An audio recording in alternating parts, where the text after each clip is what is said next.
Ladies and gentlemen, dear guests, dear panelists, and dear students, a very warm welcome from my side to our public lecture. My name is Tatjana Oppitz, and I am the Vice Rector for Infrastructure and Digitalization here at the Wirtschaftsuniversität. This wonderful campus, I think it's one of the nicest campuses here in Europe, at least, if not worldwide. Yes, I believe that. It's really very nice. As part of the WU Matters, WU Talks, a series of unique panel discussions and lectures, WU has created a platform which facilitates sharing of knowledge and insights between academia and the public. The objective is to address economic and social issues and to contribute to a responsible understanding and accountable economic action in order to solve economic, social, and of course, ecological challenges. Scientists, researchers, and experts from the corporate world, as well as from public institutions, share their expertise on current issues with an interested public. And I guess I can see it already in your eyes, you're all very interested. And I'm so happy that we have so many participants tonight. It's really great. Thank you for joining. Ladies and gentlemen, our university is deeply committed to diversity, inclusion, and equity. That is why we are so pleased to host tonight's event on the gender pay gap, 77 cents for $1. It has been almost 50 years since Austria implemented legal gender equality on the labor market. In 1975, the Austrian family law went into effect, which allowed women to work for pay without the consent of their fathers or husbands. 1975. In 1979, the Equal Treatment Act of Women and Men with regard to remuneration forbid gender-based discrimination in pay in the private sector economy. Ladies and gentlemen, now in 2023, the almost unbelievable truth is that women and men in this country do not receive equal pay in general and even for the exact same work. And the country's largest business and economic university still has to host events on this topic. We're glad to do so because such events and all of your interest and commitments to getting us to a place of equality is what it will take to finally close the gender pay gap. I'm thus very pleased to welcome you and once again, thank you for coming tonight and for joining us. We're also very pleased to have an expert panel to discuss the topic of the gender pay gap with us tonight.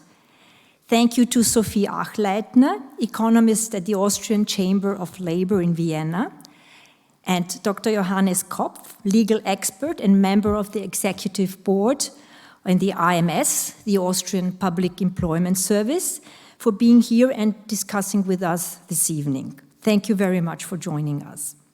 And thank you, of course, to Alyssa Schneebaum, an economist here at the university, one of the country's renowned experts exactly on this topic. We look very much forward to a really inspiring discussion with all of you tonight. Our panelists will start, and then we will, of course, ask also the public to join in. And I hope that you will enjoy this lecture. And now we'll hand over to Janine Hierländer from Die Presse. Die Presse is our really cooperation partner over many, many years. And Janine will moderate the event. And I will now kindly ask Janine to take over from me. And I wish you all a very nice evening and enjoy this public lecture. Thank you very much.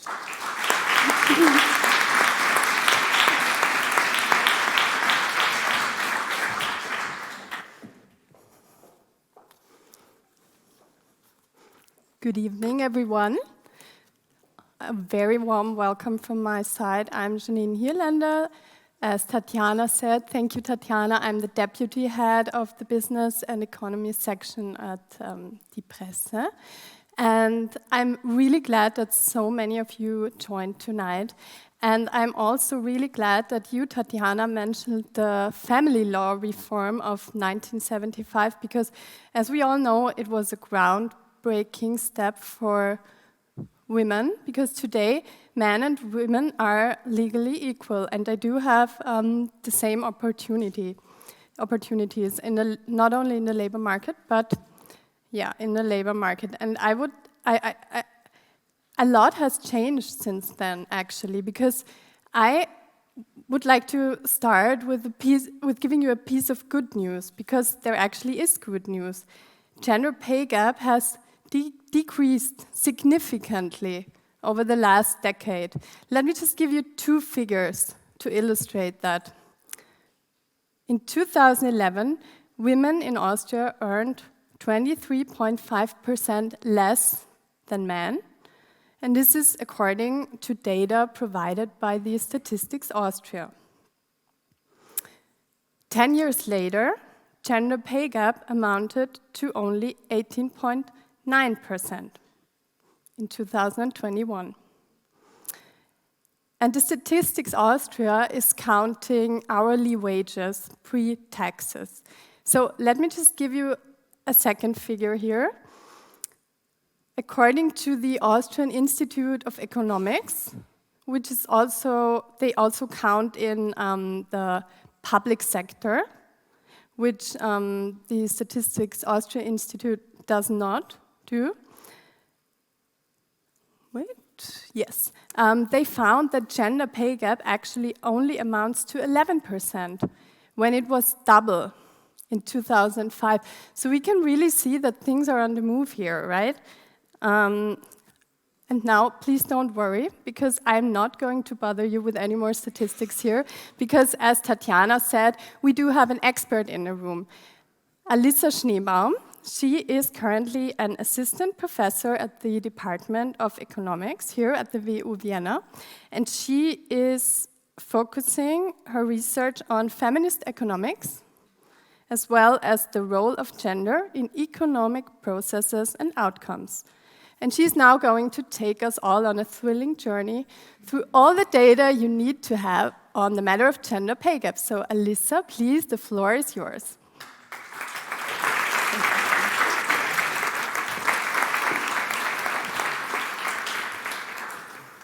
Great.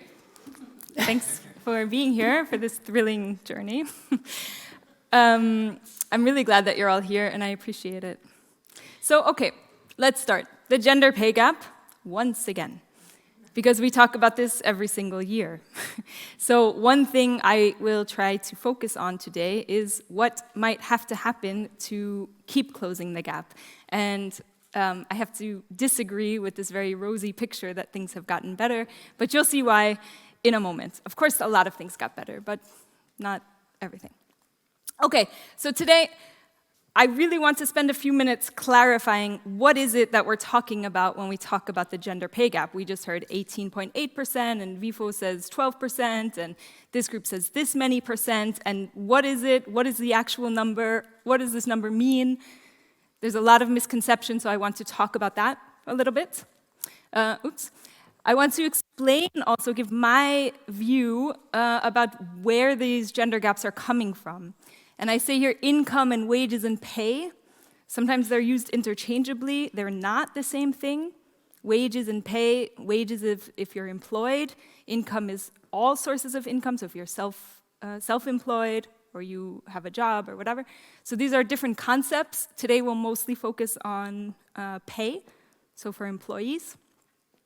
And also I'll give you a vision for the future, what we might have to do to really get us there. Okay, measuring the gender wage gap. I said I would talk about pay, wage. Okay. All right, the first thing to talk about, and I'm not going to spend so much time on this, but it's super important that we're on the same page about this, the conditional gender wage gap and the unconditional gender pay gap. The conditional wage gap is between 12 and 18%, depending on how you measure it, and unconditional is over 40%, actually. What are those things, actually? So here, I had a great graphic designer make nice images for me. So here we have the group of all the women in Austria, or any country, whatever, but all the women in Austria. They're of different ages, different races, backgrounds, education levels, whatever.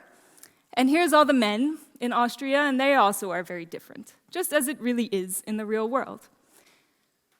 The so-called unconditional wage gap would be if we just compare the wages of this group on the left with this group on the right. It's not conditional on their characteristics, on their education, on their job, on their age, where they live, their parents' education, none of that. We leave all of that out. And that's an interesting number, because if you arrive in Austria and you sort of know, okay, in general, men earn 40% more than women, overall. Interesting number. But there's also the conditional wage gap, and that's the wage gap that we get when we calculate what comes out when we compare a similar man to a similar woman. So a woman and a man of the same age, the same job, the same education, they live in the same place, their parents are similarly educated. As similar as we can get them, given the data that we have, these are the people that we compare. And when we compare them, that's when we get what's called the conditional wage gap. This is what we say equal pay for equal work, when we compare two people doing the same job. So the point there is, there are different ways to calculate a wage gap. You can do this unconditional thing, or you can do the conditional thing. And the question is always, what do you condition on? Do you compare two people in the same job, the same age, all of that? And the figures I'm going to show you, and I'm going to run through them, and the point is to confuse you, so bear with me. All these different statistical agencies do it a little bit differently. And I want to make that point to show you, don't believe just one number you read in the newspaper, but you have to look a little at the small print to know what this wage gap is. Okay, but great, we're 5 minutes in, and you all know the difference between a conditional and unconditional wage gap. That's already success. Great, okay.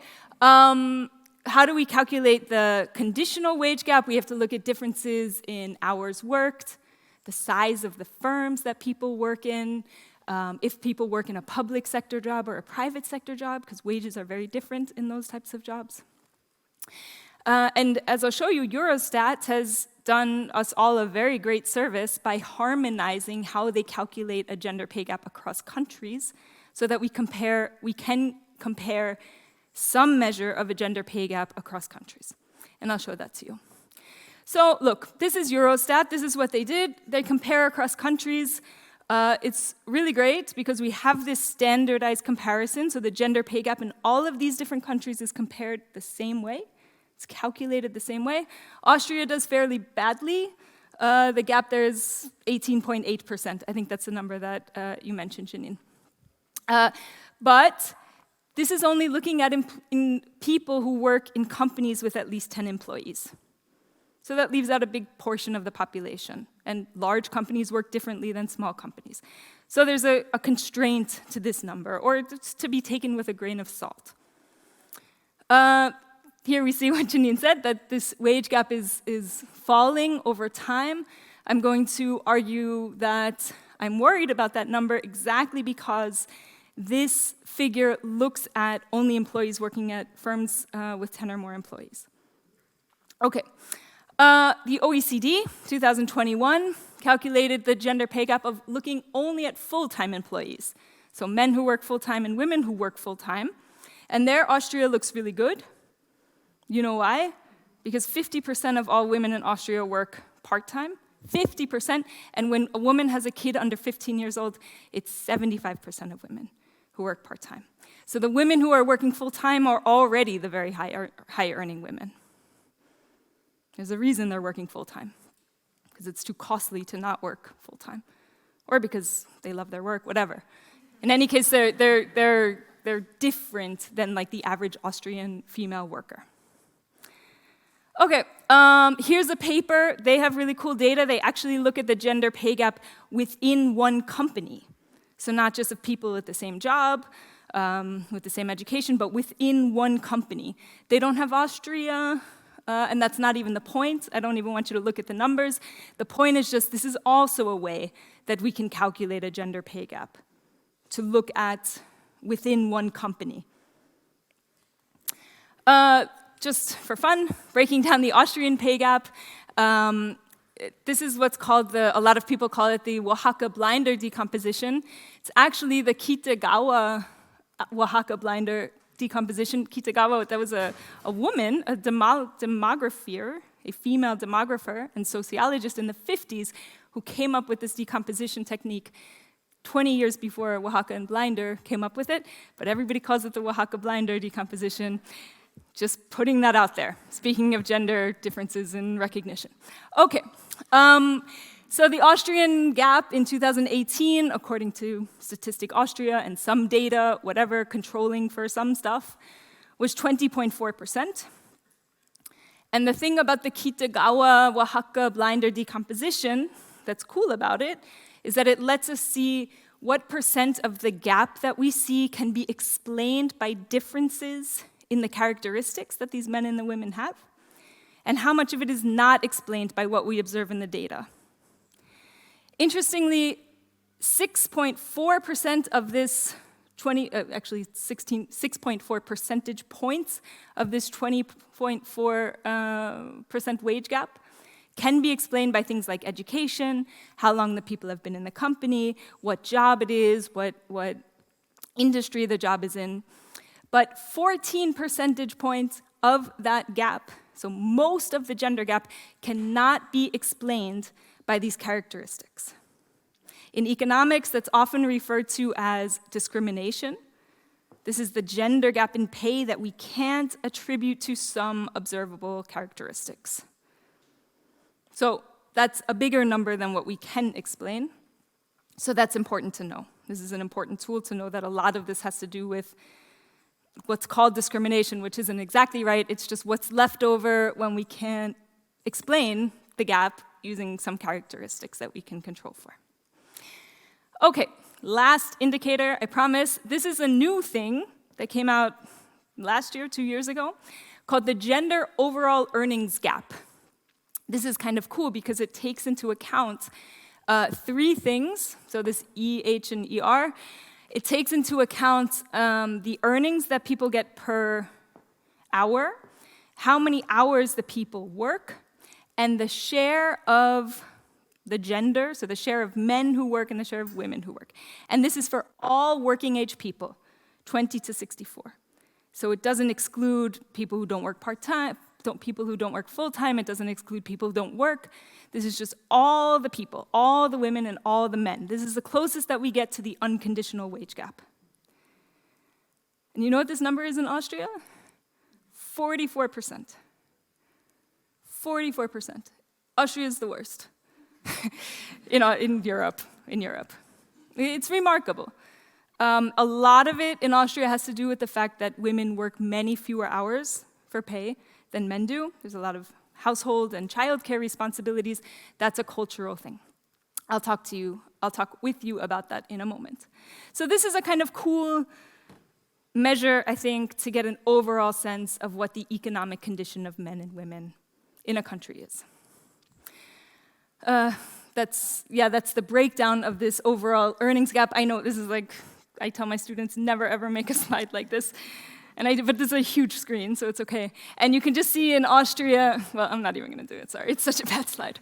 Okay, so why I want to show this again, this Statistik Austria thing, that things are getting better. The thing that worries me about this graph is, again, it's employees in companies with at least 10 employees. There's also hourly pay, so it factors in how many hours a week a woman and a man works. But look what happened in COVID. Labor force participation of women dropped off a lot. And I suspect, actually, that a lot more women moved into part-time work. So this is just how many participate in the labor market at all. And a lot more women shifted into part-time work or even shifted occupations completely, which means that their hourly wages went down. So I think COVID is going to kind of wreak havoc when we look at the data in a few years. Okay, so part one, we're closing. The points I want you to take of this first part of this talk is that there are a million, or like 5 different ways to calculate a gender pay gap. They're all useful. They all tell us something about the economy, and that's great. The question is just which one we want for which question we want to answer. If we want to know what's the overall situation for men and women, then we want the unconditional. If we want to know, is there discrimination in one job, in one company, then we need different kinds of data. Okay, so all useful, just different. Okay, and of course, like somebody should say this, I should say this, no matter how you calculate the gender pay gap, there's always a gender pay gap. Okay, sometimes it looks smaller, sometimes it looks bigger, but women always earn less. Okay, why?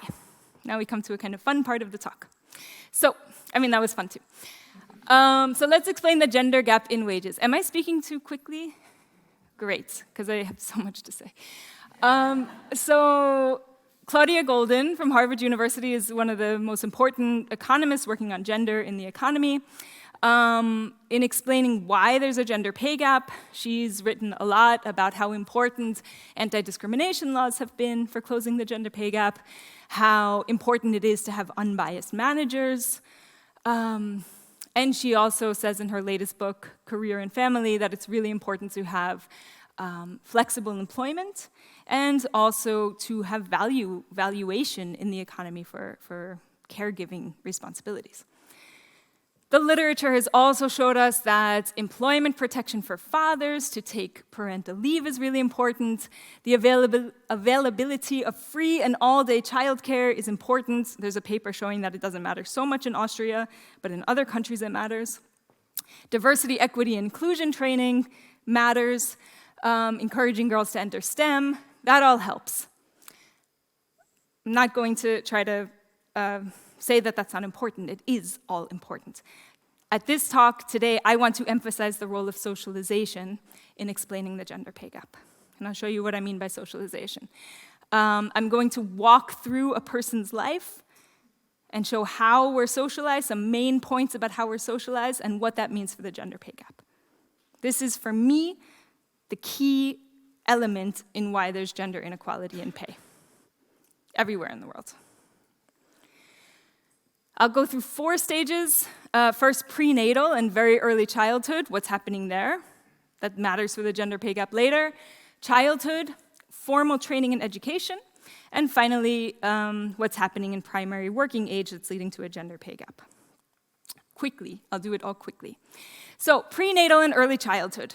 Do you know what this is? Have you ever heard of a gender reveal party? Okay, this is a big thing, especially in the US, where I'm from. A gender reveal party is like this big, huge thing where people get together around a pregnant person and have this big party to reveal what the biological sex of the fetus is. And it's a really big thing with like presents and colors and all of that. The point to make here is that before we are even out in the world, out of the womb, what's the first question people ask somebody who's pregnant? Is it a boy or a girl? It's the first question, not how are you feeling? Is it a boy or a girl? And what does that mean? What does that do? We ask that exactly because we want to understand who this person is going to be. And should I buy a pink gift or a blue gift? And should I buy a fluffy thing or should I buy a car as a gift? Right? We want to have an idea of who this person is. So this all starts before we're even here. Great. And then we're kids, having fun. And socialization happens a lot here. So Johannes, I'll ask you to play these videos, and only for like 45 seconds each, okay? Thanks. We believe the rescue center is where Dalmatians make the best doctors. Whee! And bunnies dream of carrots. At the rescue center, pets have x-ray vision. Littlest Pet Shop Rescue Tail Center. Come to the Dalmatian and baby bunnies. Other pets each sold separately. Oh, we lost it. Okay, it goes on and on and on with things like that, you can imagine. Johannes, can you play the other one? So I showed this to my... Oh. What is this? This is the wrong sound, Johannes.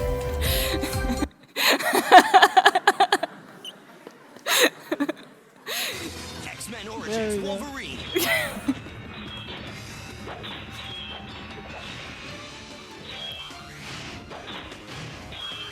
Wolverine electronic claws. Comes with one claw. Additional claws sold separately. Batteries not included.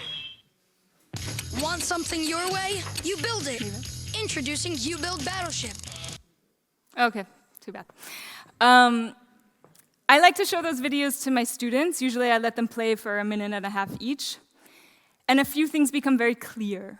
So obviously, some toys are targeted towards girls and some are targeted towards boys. And there are really major differences in the skills that kids learn when they play with these toys. The boys' toys, they learn building stuff, spatial intelligence, competition.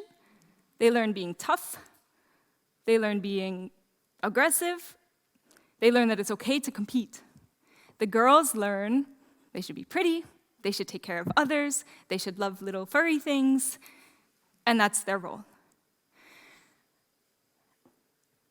And the question there when we talk about socialization, because this is everywhere, if any of you have kids, you know, or if you remember your own childhood, this is everywhere. This is like, go into any toy store, and it's very clear, these are boys' toys and these are girls' toys. So the question is, for me, as an economist, what does this mean for work? What are we teaching these people to be? What are we teaching them to be good at? What are we teaching them is appropriate for them to be interested in? And there are very different characteristics that we tell boys and girls to have, and those characteristics are associated with very different levels of pay. Care work is paid much worse than engineering. So I think it matters. Okay, great. Then we go to formal education, and we know that women and men study different things on average. But here's results from PISA scores. Shout out to Teresa Lorenz, my colleague and I, we just wrote a paper using PISA data, just published a paper using PISA data. So these PISA data show the gender gap in science and math scores in different countries. Everything to the left of this line is girls do better. In a lot of countries, I'll read you the countries, terrible slide again, sorry. Saudi Arabia, Bahrain, Kuwait, Oman, Jordan, United Arab Emirates, Qatar. In all of those countries, girls do better in math and science. Here are some countries where girls do worse. Austrian girls in Austria do a lot worse in math and science. But the point that I want to show you here is that there's huge country-level variation in performance on science and math. Why? It's not that girls in Oman are born and are just naturally better at math or science. They're socialized somehow differently. Even within Europe, there are very large differences in the gender gaps in science and mathematics. And that is, I mean, this is for me pretty great starting evidence that there are important differences in socialization across countries that makes boys or girls relatively good or bad at math and science. Okay, then we get to primary working age. Briefly, this is my job, but I won't talk about it for 5 hours. So first, there's statistical discrimination, and this makes sense what statistical discrimination is discrimination that happens based on statistics. So an employer knows, oh, I hired this 28-year-old woman, statistically speaking, she's more likely to leave the labor market now for a couple of years, so I'm not going to promote her. That's called statistical discrimination, and it's rational. based on statistics. Doesn't mean that every 28-year-old woman is going to leave the labor market, but this is something that happens. There's wage bargaining or not. The literature tells us a lot of women don't bargain for better wages. They don't negotiate for better wages. This explains some of the differences in pay at primary working age. There's a culture of good parenting, especially in Austria. Expectations of mothers and fathers and what they should do. So there's actually a wage penalty for women when they get married and a wage penalty for women when they have a kid. But there's a wage premium for men when they get married and for men when they have a kid. So it's like, okay, you're going to leave the labor market anyway, so we're going to pay you less. And for men, well, you have to support your family now, so we're going to pay you more. Okay, something I've observed, this was really bothering me last week, so I put it here. And then I talked to some students, and you all, students, told me that this happens even in like student groups, that there's this culture around if you work in a group, there's not consensus in the group to do one thing or go a certain way until the strong man or the two men who are identified as the strong men in the group, until they say, yeah, that's a good idea. Until that one man or those two men say, yeah, we're on board, like the whole group kind of hangs in the air, like, ooh, what are we going to do? Yeah. And there are a lot of other things, too. I literally ran out of space. Okay? The point is, all of these things have to do with socialization. These all have to do with social expectations. This all has to do with culture, which is great, because that means we can change it. So, a vision for the future. One thing you might have noticed is that I talked very, well, I don't know the word. In any case, I talked about men and women in a kind of binary category, that there's only men and women. Did you know that there's actually a huge population of transgender people and people who identify as gender non-binary, which means that they don't identify as either men or women, but they reject the gender binary. In Germany, 3% of people identify as transgender or gender nonconforming. 3%, that's a lot. And in the United States, 5% of people under 30 identify as gender non-binary or transgender. 5% of people under 30. This is a huge demographic shift. And what this says to me, just to be clear, I'm not saying we all have to be transgender or gender non-binary. What this says to me, though, is that young people in particular are starting to say, we don't want this very strong gender binary. We don't like this socialization. We're not going to go along with this. We don't like that we're given pink clothes and fluffy animals and the other group gets Legos and whatever. This says to me that there's some shift. Isn't working anymore. People aren't going along with it anymore. This is very interesting, the percentage of people who say that they know personally somebody who is lesbian, gay, or homosexual, bisexual, transgender, or non-binary or non-conforming. Look at Germany, right there. 7% of people say that they personally know somebody who's transgender, and 4% of people in Germany say that they know somebody who's gender non-binary. This is a big shift in our society's understanding of gender. This is happening. And for me, this is a pushback to these really strong gender roles are not serving anybody anymore, and we don't want to play anymore. We don't want to play along. What does this mean also for a way forward, or what would I say, and this is my second to last slide. How do I understand a way forward? Going along with this framework that I've set up of socialization being really key and really central. So we have these characteristics that are typically associated with femininity and masculinity. Not with men and not with women, but with what it means to be feminine and what it means to be masculine. And these characteristics are very strongly related to labor market outcomes. And it's kind of our job, if we want to change labor market outcomes, to push back against this. So, 3 things in particular. We can ask ourselves at an individual level, Why am I not negotiating my pay? And I'm not saying that the gender pay gap is any one individual's woman's fault. It's not. But it's the understanding of, I was socialized this way. People told me not to negotiate for pay. People told me not to be uncomfortable. People told me not to stand up for myself. And that's not cool. And I'm not going to do that anymore. On the other side of the token, in all of my teams, we have a rule. It's called WAIT, where we ask ourselves, why am I talking? Because some people tend to dominate the conversation. As it turns out, those people tend to be men. And if we all stop and ask ourselves, why am I talking? And understanding that that's also something socialized, then that shift can also get us to more equality.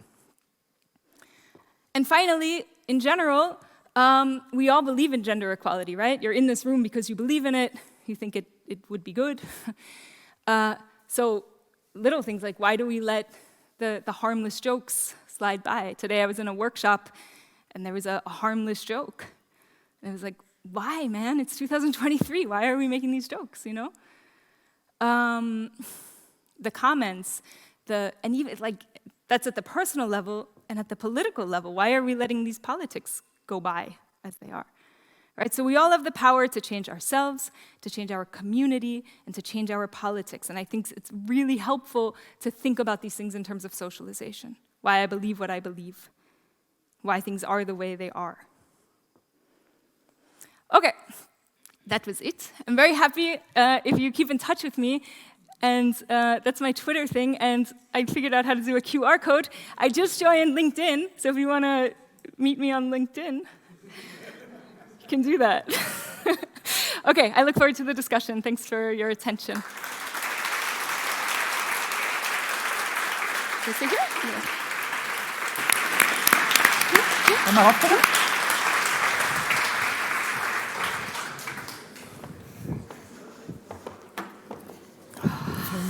gut. I loved it.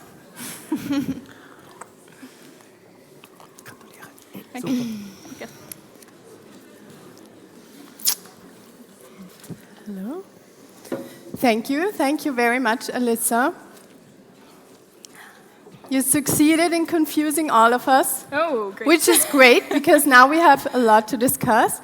And actually, I'm very glad you disagree with me because this is the best starter for a discussion. So, you named various reasons now that explain why there still is a gender pay gap, like hours worked per week, motherhood overall, fields of work, education, etc. So is it really legitimate to say that we do have this gender pay gap because women are being discriminated, and by whom are they discriminated? Or is it not rather, the sum of individual choices women make throughout their career path? Do I get to answer? Yes, please. Great. Okay, I'm so glad you asked. Because sticking with this socialization framework, we have to ask ourselves, what is the source of those choices? And also this discrimination, like the remaining gap that I showed you in this decomposition, doesn't take into account the fact that it might have been harder for a woman to reach her engineering degree or mathematics degree because she faced discrimination there. But in the end, all we do is compare a woman and a man with the same degree. So that ignores all of the discrimination that happened along the way. But is it just individual choice? Could be. I'm not here to say that, there's just no difference in preferences. Obviously, there are. My point about socialization is, look, let's assume there's a difference between men and women for preferences. And so men are here and women are here, whatever. My point about socialization and what jobs we do is that socialization makes us then be here. It increases the difference in earnings, in economic engagement, in potential for men and women tremendously. and the socialization influences our choice to say, I want to be a stay-at-home mom. This is what feels good to me. Right. I'm not saying nobody should do that right. at all. That's really, really, really, really, really important work. But the question is, where does the desire come from? Is it how free of a choice is it? So, and according to you, it comes from socialization, basically. Certainly some large percentage. Okay, and Sophie, I would like to pass on the question to you. Do you see the reason more on the individual level? Because, as we all know, today women and men do have exactly the same rights. And is it more a matter of individual choice? Or is this real discrimination? Because if discrimination, I mean, we saw that if we take into account all the reasons for this persisting gender pay gap, it basically reduces to a few percent. Yeah.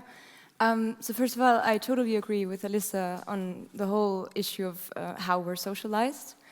I just remembered that even I was kind of discriminated in kindergarten already when I wanted to play with Lego, but then the whole corner was filled with boys. And then when I walked up there and asked, hey, can I play with you? And they were like, no, that's like our space. So it starts really early on, and it's what we're taught, kind of. We also see who pushes the stroller, who is there after school or after kindergarten, at home. Do I come home to mom or do I come home to dad? Mm-hmm. So in that sense, it's really how we're raised, and in that sense also which choices, for example, in education we make. If girls are told, look, mathematics might be not your greatest strength, then, well, at some point they start to believe it, right? Mm-hmm. But then on the other hand, looking at this gender wage gap, we also have to take into account their circumstances. We've heard it, I mean, half of all women in Austria work part-time. And then we really have to think about why is that? Mm-hmm. And a large factor, a driving factor of the part that we can actually explain of the gender pay gap, we saw it before, is due to working hours. It makes a huge difference if I worked full-time or part-time. Mm-hmm. And in that sense, we also have to look at our social constructs and which rules are in place, which possibility an individual has to even work full-time. Exactly, and we will come back to this question, to this topic of part-time work. But before, Johannes, I would like to ask you, because I know that at the AMS, the Austrian Labour Market Service, you have this really great programs for women, like Fit in Technik. Mm-hmm. So, is it hard to motivate women to choose these programs? Because of course we all know that these technical fields offer much better earning prospects, right? First of all, I really like to thank you for your great speech. It was very interesting for me. And maybe you have an idea why, especially in the Arabic states, the women have so much better scientific skills than the boys. That would be very interesting for me. It's a good idea to learn, because on first you would say socialization in these countries is not better for women, but maybe I'm wrong. But yes, it is difficult. It is really difficult. No one of us, and this was an important point you said about your own wish and desire to do something. And I mean, no one of us decided in a free, self-invented world. We all decide under rules and conditions given by our parents, society, where we live in, and also circumstances. And the problem with our so-called FIT program, which means women in not traditional occupations, the problem with the program we have is that in many, many cases, those women already have the need to look after their children. And so it starts with. And then when we invented the program about 20 years ago, we had a lot of break-offs. A break-off, and also because it was too difficult for many women there. At first we started, FIT was called Women in Technics. Then we said in not traditional occupations. But at first we had a lot of break-offs because they were not able to fulfill the requirements because they were not supported when they learned math. Supported by whom? Supported by the schools. So at the beginning, it was not really successful, the program. And then we invented something we called, I'm sorry, I can't translate, technical ramp, technische Rampe we call it, which is just 3-month model before, where we help them to, I would say, to support what they haven't learned in school, in maths and physics, because at that time often the teacher said, it doesn't matter, you're a girl. And by doing this as I would say, a starting measure before the FIT program, suddenly the program became successful. And it's a very good program. It's an expensive program. We subsidize women even till going to an Fachhochschule. We even subsidize studies there. So it's, I would say, a program where we spend more money per person than in other programs in comparison, because all of the women there in that program, and I visit such women in the program about every 3 or 5 years. I go there and have a look at some course or something, and all of them are ambassadors for the idea of fighting segmentation on the labor market. And in many, many cases, it's interesting. I remember, for instance, a woman that worked in the trade sector where many women work. And she was selling TVs. And in her free time, in the afternoon, she often helped the people, old people mostly, to install it. And she was always interested in techniques, but her father said, well, you go to the trade sector. But hasn't this changed to date? I mean, we've seen in 10 years it's 4%. The gender pay gap, the one from Eurostat, has closed, which means we have 19% left, which when you calculate it, it's about 50 years. Then we see, and that would be fine. So I would say not quick enough. And before we continue here, just so you know, there is space for questions. So if any of you has a question, please just let me know by raising your hand. And there is a microphone wondering, oh, we already have a question. This is great. There is a young man in the back. I think Check. He's a man. Thank you.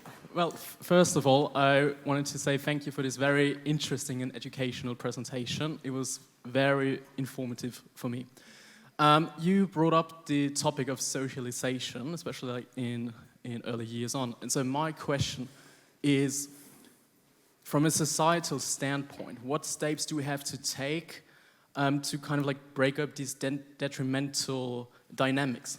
But also not just on a societal level, but also like I as a man, or like we as men, what things can we do in order to, well, basically decrease these atrocious dynamics of the gender pay gap? Thank you. Does the question go to Alyssa? Yes. Okay, great. So, floor is yours. Thanks so much for the question. It's really hard.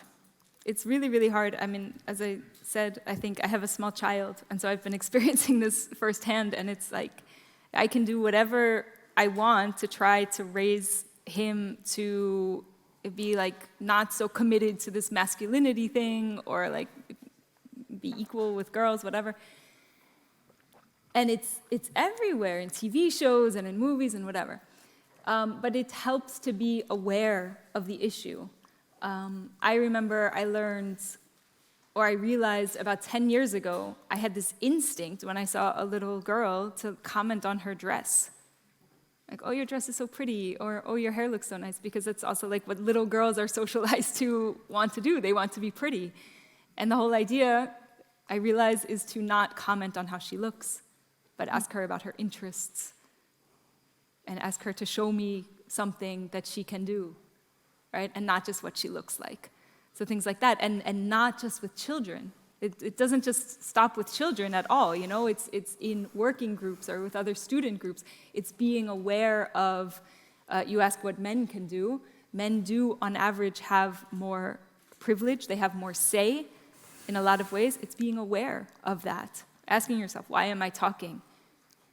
Giving respect when respect is due, and reflecting on what is going on in this dynamic. That's, there's this thing called white privilege for white people. It's that we don't even realize the privilege that we have because we just have it.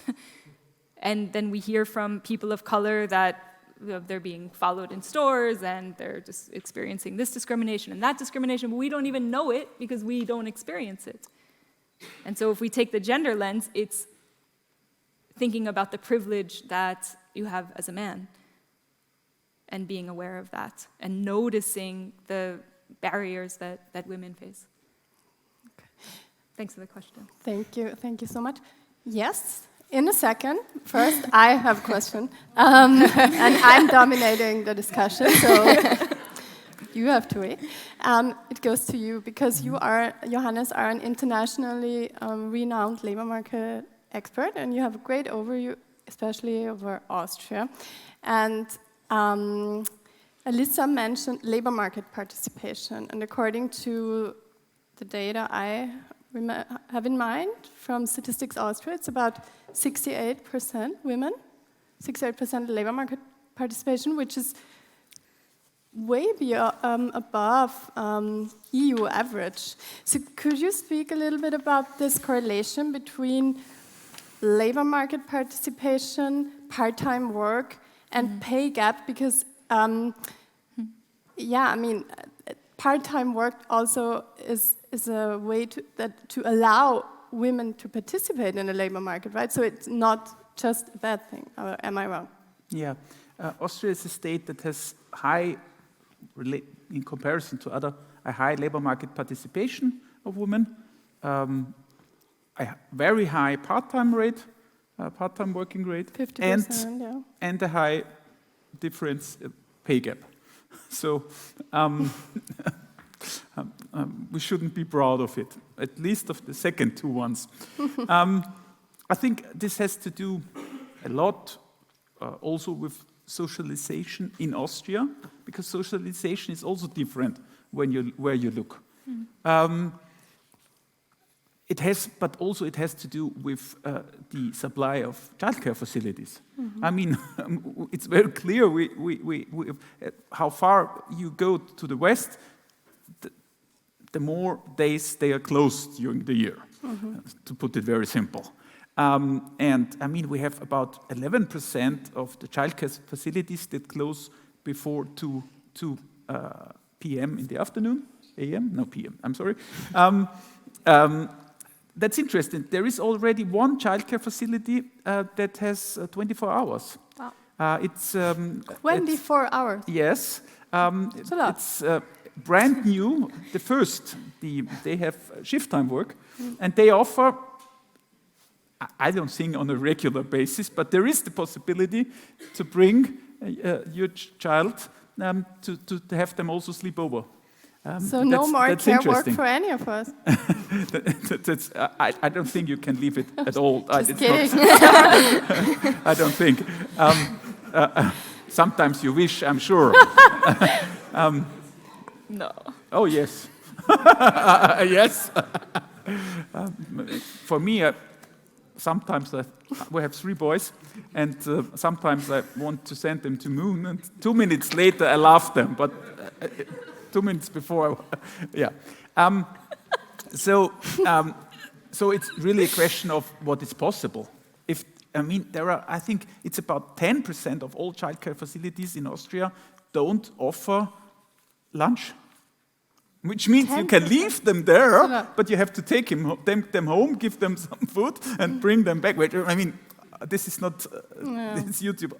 The only possible thing is if you work in a restaurant, then it could be possible. But so I mean, it sounds funny, but of course, this is I don't know the mid-age. This is that has to be changed very soon. There are. I have a lot of talks with mayors in Austria, and they said, well, we tried it out for 3 months in summer, and then we found out, there were just two ladies that were interested in sending their kids, And then I said, well, this doesn't work like that. You have to prove that you will offer it for the next 5 or 10 years. Right. And then, because of the offer, there will be change in society. And not because you try something out. No one raises his working hours just because he's trying out something for 3 months. Right. So, all these things are interesting. What is for us really difficult is another point. Because of socialization or the wish, it doesn't matter what it is, that you work part-time when you have kids as a woman. Especially women that have a long working, traveling time to work, often decide to take a nearer job, a nearer job offer. In many cases with less paid hours, less pay for the hours, so a not so good qualified job. And because they calculate and say, if I calculate my travel journey to it, then the pay is not so bad. But this leads to a break in the career. And in many cases, and this is really a problem, because in Austria, you said 78% or 75% of all women with kids below 15 work part-time, but even if the kids are 15 or older, 50% stay in part-time. And this makes all the problems in the pension system, in everything. Yeah. Sophie, I think you also did a lot of work on this correlation between part-time work, labor market participation, and pay gaps. So could you share some of your insights with us? Yeah, I'd love to, because I wrote down some numbers on the topic of childcare in Austria, because I don't know, it shocks me every time I look at them. And well, quick explanation, there's actually an indicator that kind of measures whether a childcare facility is full-time compatible. That means it's open long enough, also during the summer, for example, for a parent to be able to put the child into the facility in the morning, go to work, and then pick it up in the afternoon, so or in early evening. That time window is around 10 hours. And in Austria, only 40% of childcare facilities are open longer than 10 hours. So that rules out full-time work for so many just from the start. And then at the same time, there are some EU targets for how many children, there are different age groups, 0 to 2, 3 to 5, should be in formal care. The EU has made goals to reach for every member state. And Austria has failed to reach this goal of having 33% of the 0 to 2-year-olds in formal care for more than a decade. So for more than a decade, Austria has failed to reach having 33% of the 0 to 2-year-olds in formal care. And then now the EU has made this goal more ambitious. Okay, they said until 2030, we want to have 50% of all 0 to 2-year-olds in formal care. And Austria's goal that they formulated for the year 2024, so the planning ahead basically, is still at 33%.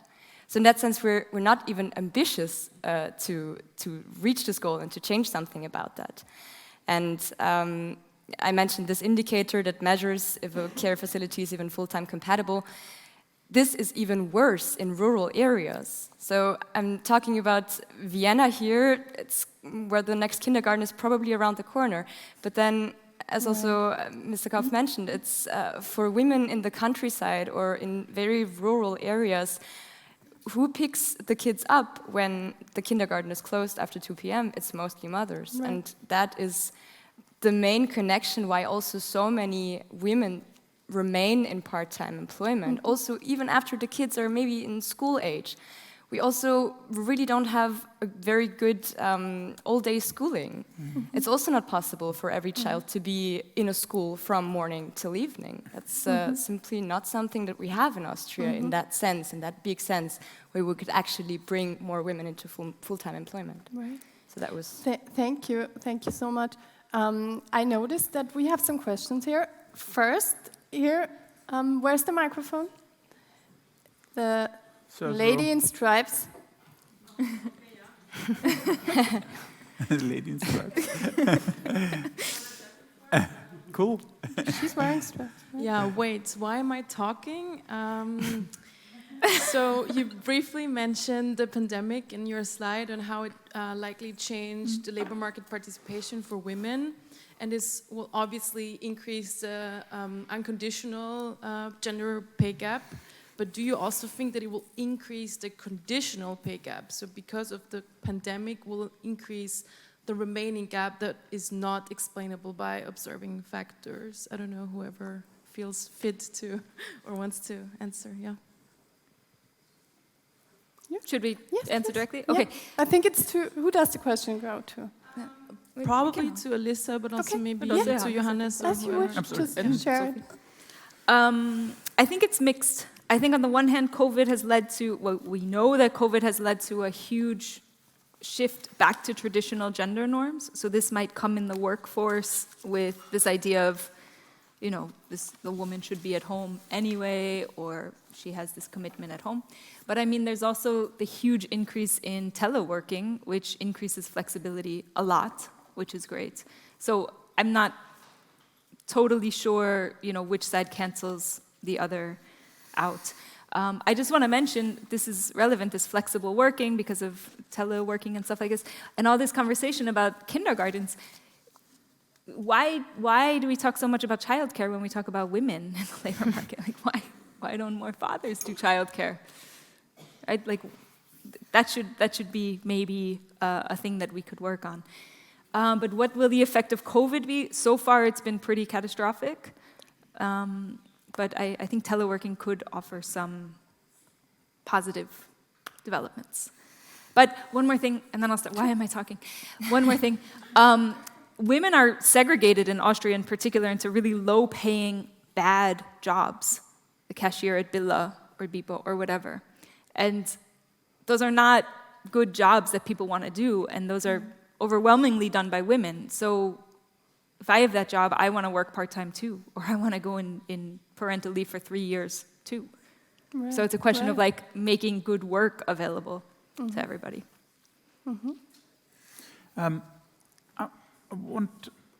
You said that the explained part of the gender pay gap and the unexplained. The unexplained is often by scientists named as this is discrimination. But the interesting point is even in the explained part of the gender pay gap, there is discrimination in it. Because it is because of having lower work experience because staying at home. So in the fact, even there is discrimination in by fathers not doing childcare leave, but maternity leave is so that for me that's interesting. And of course, the Netherlands are here the best practice example with both working 30 hours and sharing looking after the children. But the point is, I would say, right now I have a lot of employers that say, well, the young don't want to work anymore, and they're asking for part-time work and so, and this Papa-Monat, and I don't know, do you say for men maternity leave? No. Paternity leave. So, paternity leave. Paternity or you leave. can say parental leave for everybody. Okay, I'm sorry. Thank you. Parental leave. But I mean, that's funny. We all wished and planned and did everything so that this could be possible. And now some few fathers start with it, and suddenly the employees say, wow, what's that happening now? I mean, this was a task and an aim for us, and we should support all of them. This was one point in your, what you said, what someone should do, especially, I mean, in the public employment service, we have targets that we want a special share for paternity leave, because we really want to foster that. Yes, please, go ahead. There's actually just 1% of fathers taking leave for more than 6 months. 1%. Yeah. And why do you think is that? Well, the minimum statutory duration is 2 months, which is also kind of the average that fathers take. So in that sense, I think to prolong it in a way, in a statutory way, that fathers would have to take more, that would help. But what would help even more if you connect financial remuneration, for example, paternal leave money, to an equal share. So if you say, okay, a lot of countries have already implemented systems like that. If you say, okay, you only receive this if both of you, the mother and the father, take an equal amount of parental leave. And then suddenly it works. Thank you. Johannes, you wanted to add there's something? just one point I'm wondering about how we can solve that. There must be something with men that takes longer to grow up, which means in a normal, father and mother have a difference in age of 3 years. I think this is because, I don't know, it takes longer, that we are not silly. Or I don't know why it is, but women often choose men that are 3 years older, or the other way around. And getting a baby is not a good business, not at all. And especially when you start with your career, you often have quite a sharp increase in your income. So because of the difference in the income, because one has more years of work experience, and especially at the beginning, it's often a question of, I'd say, a smart decision in a financial sense, that he should go and start working, and she should stay at home. Because otherwise it's quite cost intensive. And we should find solutions in subsidizing these things, because otherwise this is an economic question for them. Right. Getting a baby is quite expensive, in fact. Yeah. Yeah, it actually comes down to a rather economic, rational decision making, right? So. Yes, please, Sophie. But there is actually a model which was proposed by the Chamber of Labor that considers exactly this problem. So they give this example of if a man is working full-time, or if a father is working full-time and the mother is working 20 hours, for example, then we could implement or design the model in a way that if the father reduces his working time to 30 hours and the mother increases her working time to 30 hours, then we could design it in a way that they would actually be better off. Yeah, and then it becomes so much more easier to distribute caring responsibilities among both partners equally. So there are ideas in the room. It's just we need to talk about them, I guess. It's an interesting idea, but is it really realistic for companies, private companies, to apply that and not steer up their entire, it must also be applicable, right? So sure, but you can also take parental leave, and it's just a different time of distribution of your working time during your parental but some of the work phase, just needs to be done when it needs to be done, right? So sure, yeah. And the problem is, of course, it's not in the same business, not in the same company, but it's not easy. The good news is for men who take parental leave, they are seen as total heroes. So true. Actually, are they? Because not in the.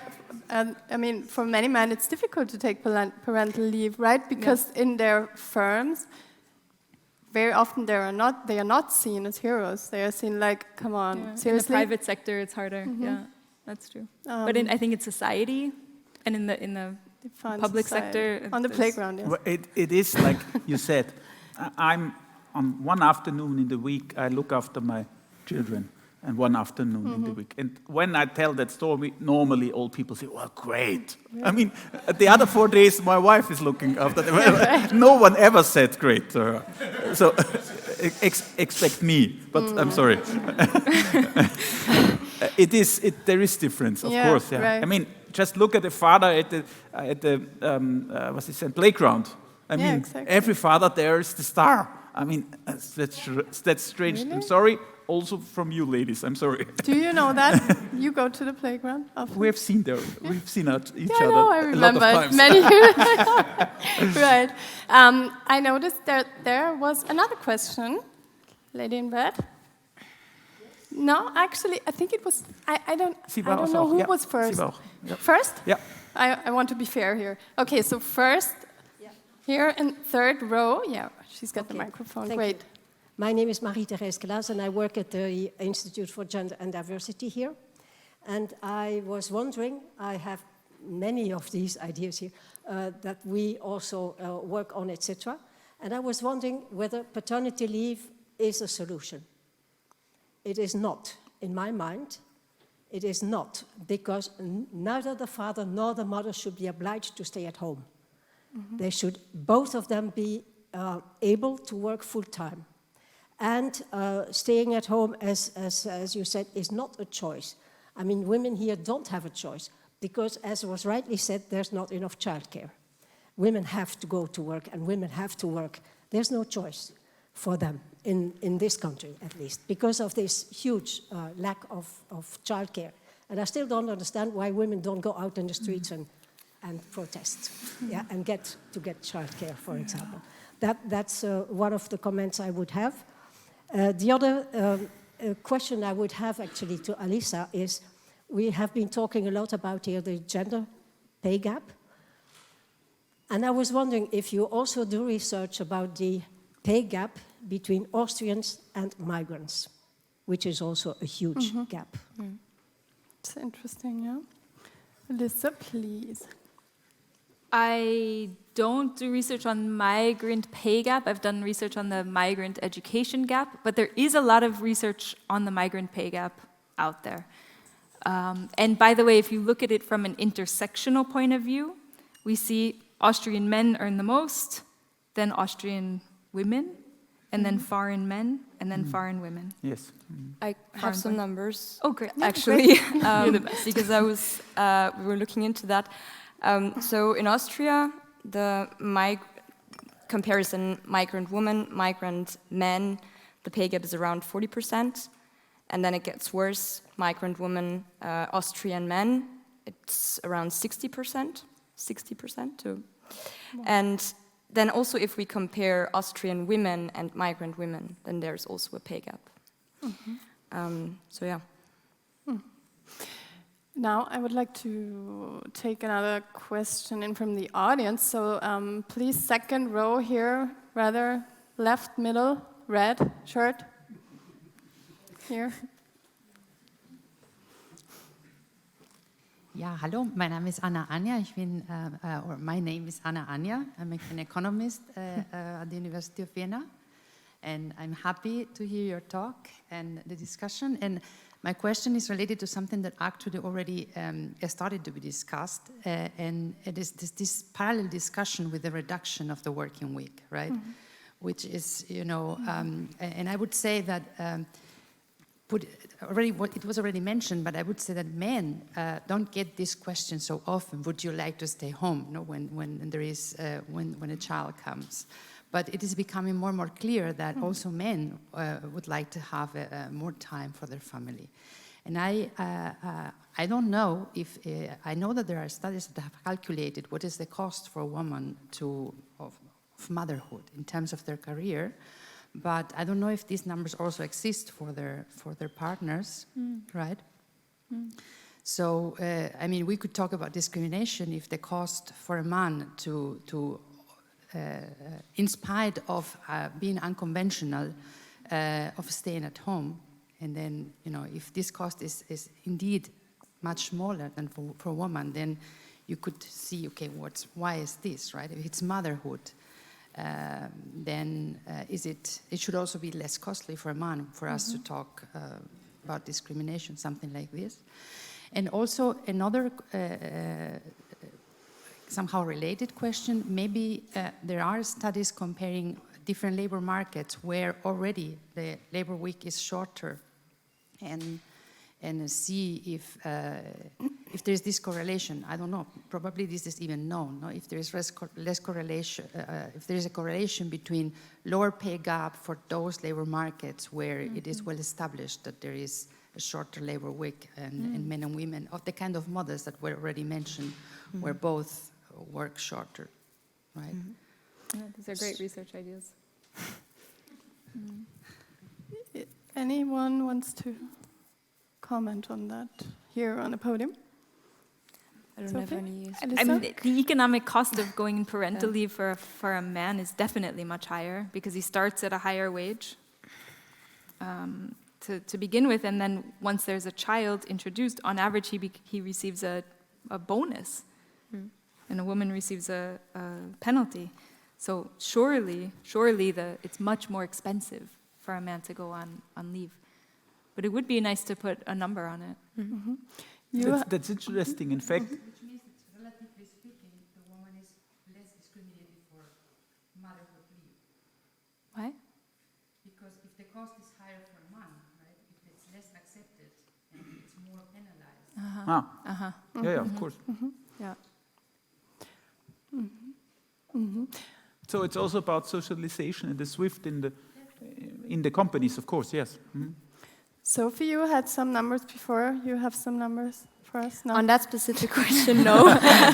But it would be a great research topic for sure. Sophie's book. Yeah, it's my book of numbers. No.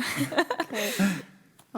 Yeah, then I will... Da ist noch eine Frage. Yeah, but before, let me just throw in some numbers here, because I find that very interesting. It's very recent. It's from, I think it's from 2021, provided by Statistics Austria, based on a microcensus.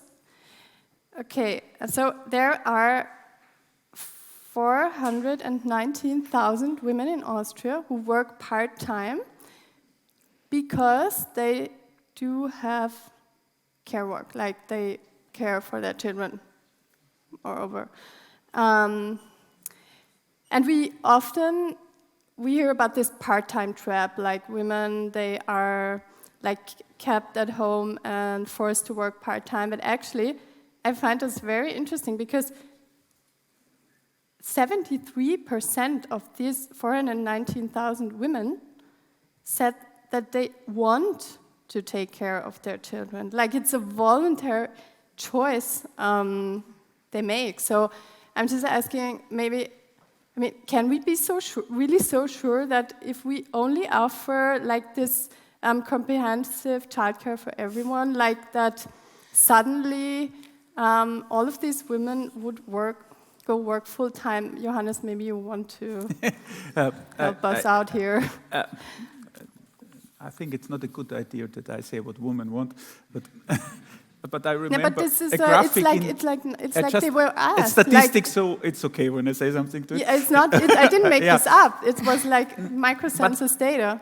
I think that's an important point. Yes, I want to take it up. And to my mind, there came a graphic in the German newspaper Die Zeit, and they have always these. Das ist diese Tortendiagramm. Ja, genau, das ist super, ja. And thank you. Great. And it shows 25% each, 4 blocks, and one is what people think when there's something wrong with women. And one is women working full-time, having no kids. And they'll say, well, this is just career-orientated and has no children. The second part is women working full-time with kids. I mean, bad mother. And the next is women with kids working part-time. Well, is she not interested? What's with her man?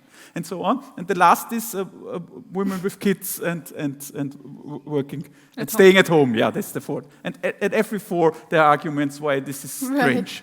I mean, you can only do it wrong, right? So that's why I argue to that with that graph, because I think free choice, as I started, is something that no one decides in self-defined circumstances.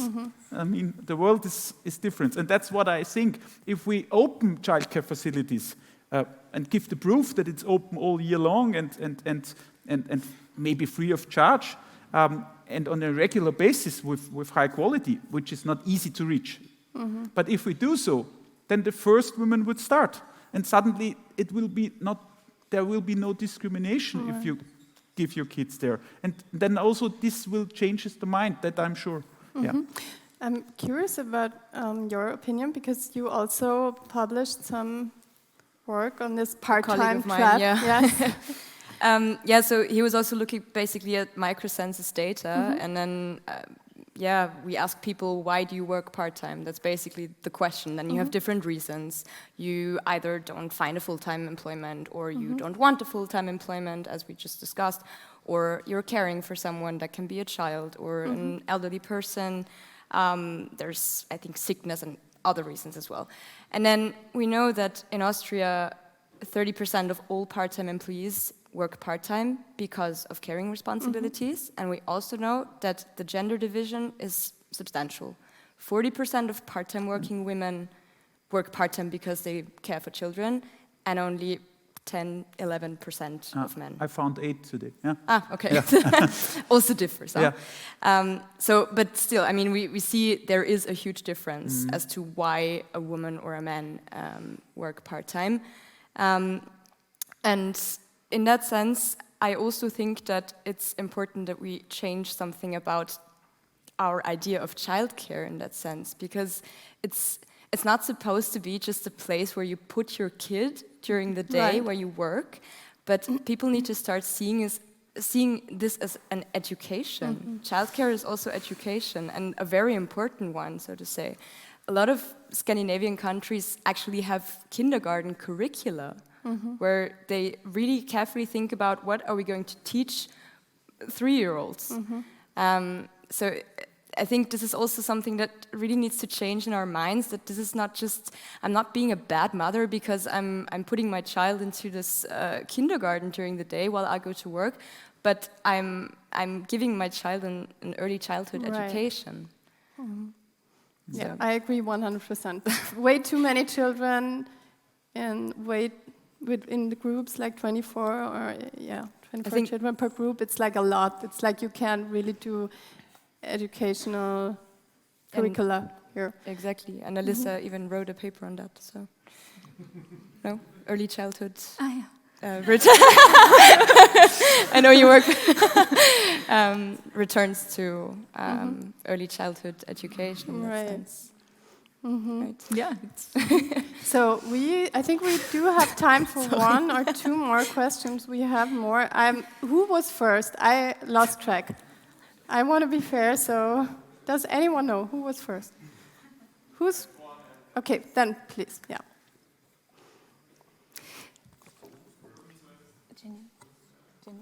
Janine? Yeah. Maybe we collect the questions. Yes, okay. Yeah, we will collect some of the questions. Hi, I'm Anna Walter. I'm a behavioral economist, and I'm going to be a bit provocative, so I hope you're okay with that. Yes, go ahead. So I had this discussion with a friend of my mom last summer where she said, I don't even want my daughter to know or to expect that there's going to be any gender-based discrimination. I'm just not going to talk about this. So my question to you would be, are we maybe somehow making matters worse? Are we maybe manifesting it by talking about this gender inequality nonstop? What is your take on that? It's a great question. We'll take in another one. Who was second? Okay, yes, here in the middle. Yes, please. My question is less provocative. I just wanted to know, because there are huge differences in gender pay gap between countries. I just wanted to know, what can we learn from other countries, what worked? Yeah, great question too. So let's start with the first one. I like it. Because maybe, is it possible that with all this talk about this victimization of women, like they internalize it and we make things worse? Who wants to? Alyssa. Alyssa, oh my God, I'm sorry. I upset you. I'm not upset. I am upset. Yes, I think we should talk about it. I think it's always better to talk about things. Where do I even start? I have taught many times a class here called Gender Relations and Economics, and we spend at some point in the semester 20 minutes talking about gender quotas, right? That every firm has to have, 15% women in leadership.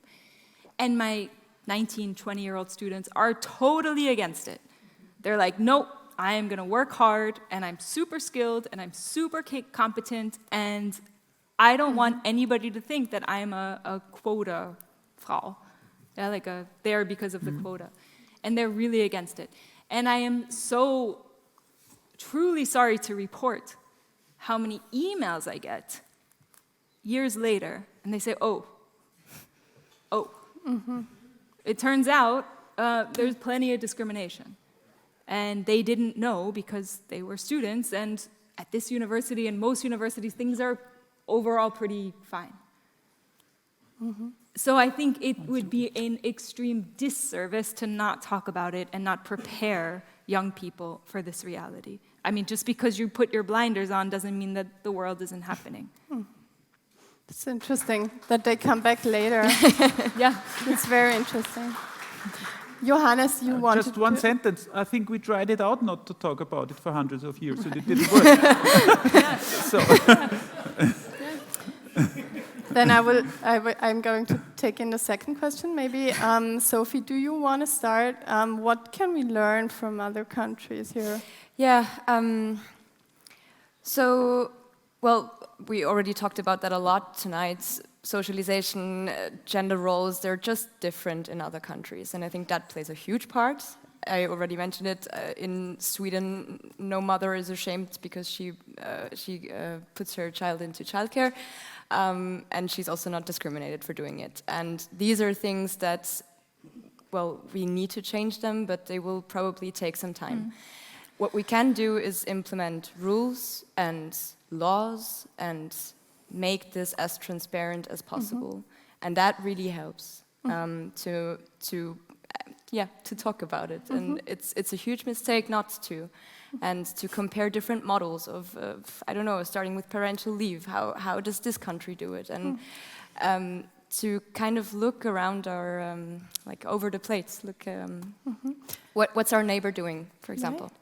And Alyssa, you are American, and I think you're from New York, right? I'm from New York. And you spent most of your life there? Yeah. Is there anything we can learn from the US or any other countries? Anything?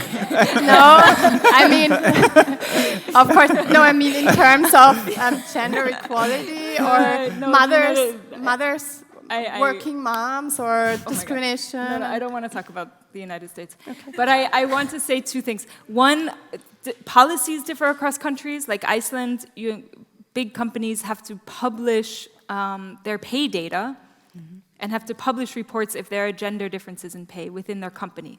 Pay transparency matters.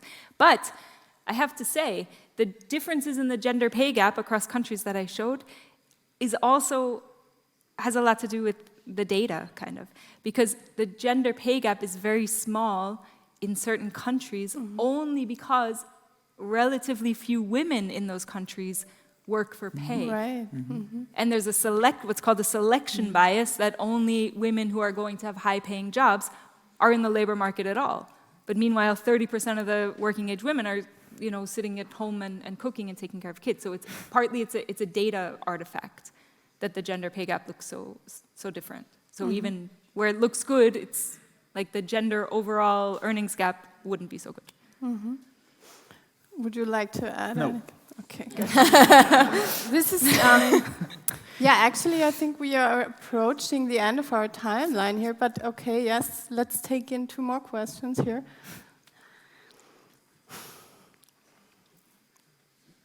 Thank you. Hi. I think it's quite a theoretical question. You talked about different ways to make women work more, go full-time. What if we take a deep perspective on it? Don't you think that it's time for a shift regarding the working hours? We have all these tools that increase our productivity, and we saw no decrease regarding the working hours, at least as far as I know. And then we wouldn't need 24 hours daycare, which sounds quite impressive if you ask me, or all-day schooling just for the sake of both parents working, and that way both parents would have more time to spend and take care of the children. Okay. Is there, can we sum up this into one question? I think the question... Okay, so just a commentary. And there was a second question here. Yes, please.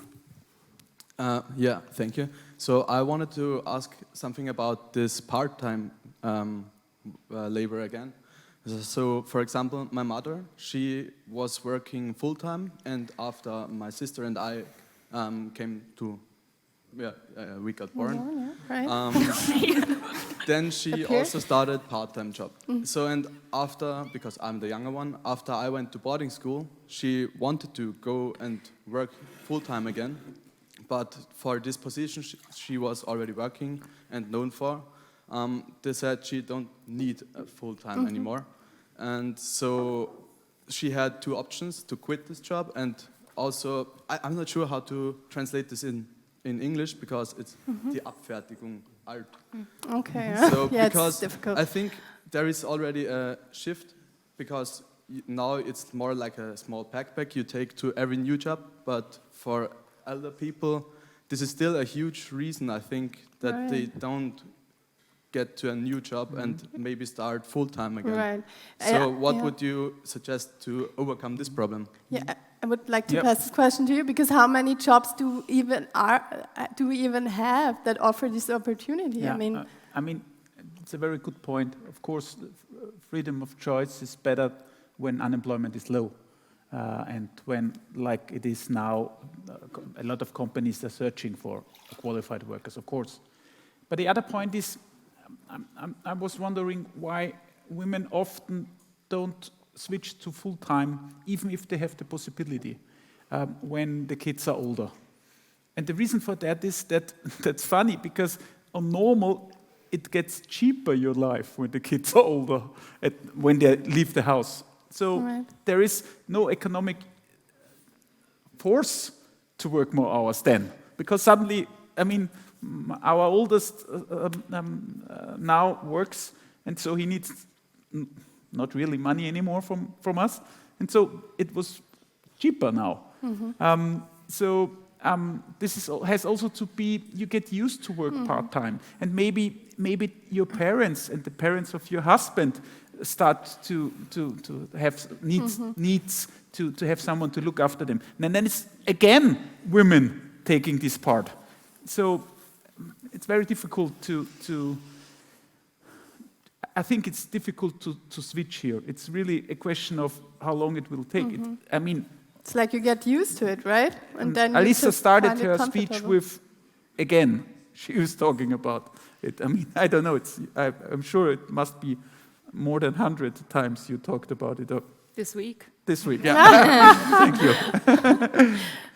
Okay, actually we already surpassed our timeline, so I say thank you to all of you for joining us tonight, and I would just like give Sophie and Alyssa any concluding commentary here. Yeah, let's not stop talking about it, I'd say. Short. Thank you for the comment that came. You know, do we really want that everybody has to work full time and that nobody's spending time with their kids? That's not the vision that I personally have, and I don't think that's the vision that we want. The world has never been richer than it is now. I mean, why aren't we enjoying our lives more and enjoying the connections between people more? So I don't think that everybody works full-time no matter how bad their job is, and they never see their kids. I don't think that's the solution either, and that's not the one that I would support personally. But Thank you so much to all of you, and see you next time.